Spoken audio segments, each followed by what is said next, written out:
Hello, denizens of the internet. Welcome to this edition of Deep Thoughts, where I think about deep things thoughtfully. There are so many things to talk about that I'm hyperventilating.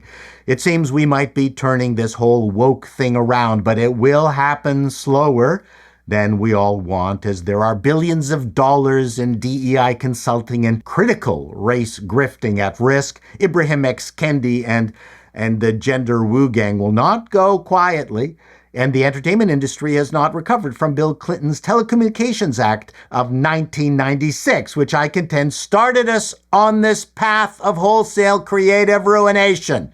That's another topic. But we can at least thank YouTube for the democratization of a part of the entertainment industry while we watched movie studios flounder and the TV studios shit themselves. We did see the change of ownership of Twitter, now X. Change is going to be the word for 2025. Of course, there will be the return of everyone's favorite fat-fingered vulgarian, as Spy Magazine used to call him. But this change thing has not waited. It's kind of shot out of the gate really quickly. At the top of the list has to be Elon using his platform to affect change, if not affect the change itself, but at the very least piss off a ton of people who didn't really want to affect change. Case in point is his recent focus on highly tanned individuals from far-off regions abusing literally hundreds of thousands of teen girls in the UK with not much in the way of punishments or pushback. Musk has been hammering on this hard with multiple posts per hour on his personal soapbox. One of the reasons so little has been seemingly done about this problem that has festered for more than 2 decades is that we are dealing with British reputations.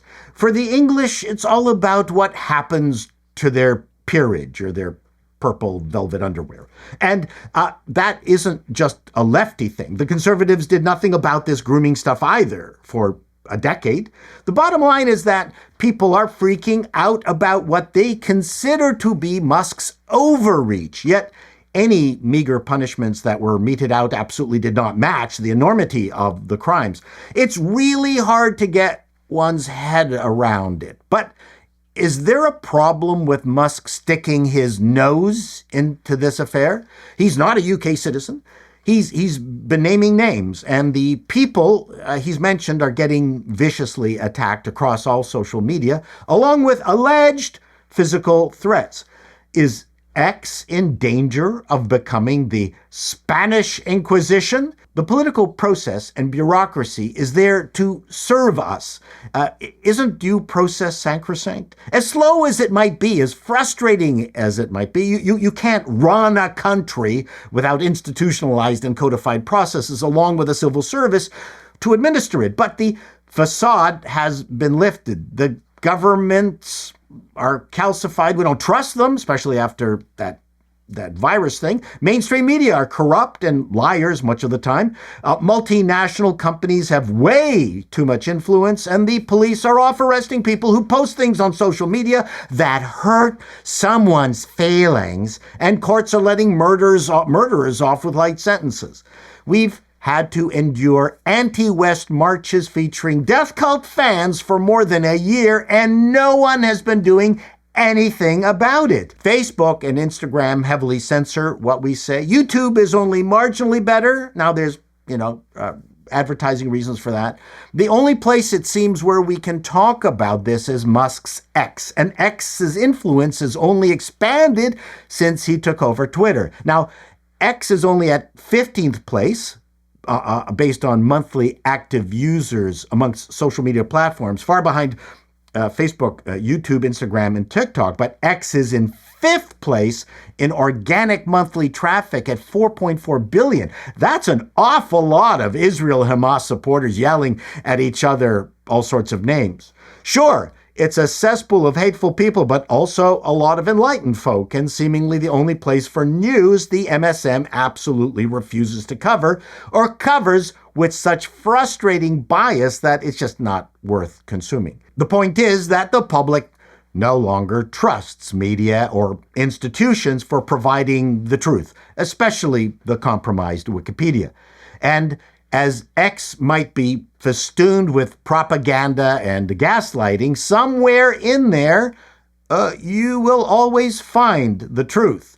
It will bubble up to the surface, especially with the brilliant community notes feature. A lot of media have left X because they hated getting community noted, which I find hilarious. The elite will deflect from a problem they caused by accusing the accuser of formulating their accusation in a way they didn't like. And so the argument gets diverted from the actual problem, and everything becomes about the way an accusation was framed or who it targeted. As such, I think I could venture a guess that X, on balance, is perhaps the only trustworthy source of news, which was Musk's goal. All well and good, but I'm still of two minds regarding Elon's commenting on UK's affairs. On one hand, if he helps bring justice to all the abused girls, well, that's a good thing. But where will it end? Not that the Brits didn't try to influence the U.S. elections. The Labour Party sent 100 of their best operatives to help Kamala. The best, right? So the lefty Brits should not be complaining about Musk's musings. He's dipped his toes into Canadian politics. Was he instrumental in getting Trump elected? Who knows? He definitely has power and influence, but I would contend it's not just about X. It's the Musk brand, which includes PayPal, Tesla, SpaceX, Starlink, Neuralink, to name a few. When he comments on X, we know he's not a man without accomplishments. Name a politician with a similar curricula vitae. He's not the only person who's put his finger on the scales of change. There is the invisible finger of the elderly George Soros, the Hungarian billionaire who's accused of more things than he's actually done. But it's fairly certain that he's behind the financing of a lot of what we euphemistically call the worst of social change, which ironically has not been very social. Like Musk or not, at least he's public with his thoughts and open with his actions, and he's a great memer. Soros's activities invites conspiracy theories. Maybe his son, Jonathan, partner in One Madison Group, investor in social change who also provided millions of dollars to the Democratic Party, should open an X account and be as forthcoming as Elon. I know you listen to me, Jonathan. Come on, az igazat kérem. Ultimately, the thing that is pissing off the political class about Musk more than anything else is not that they don't want to do good works. It's that they want it to take a long time and cost a lot of money. And they want the money to go to their cronies and or spread around to their businesses with vested interests. Do we need Musk firing shots over the bow all the time? Or a reformed political system that is compact, transparent, and fair? Obviously, in the long run, we need a political process that works.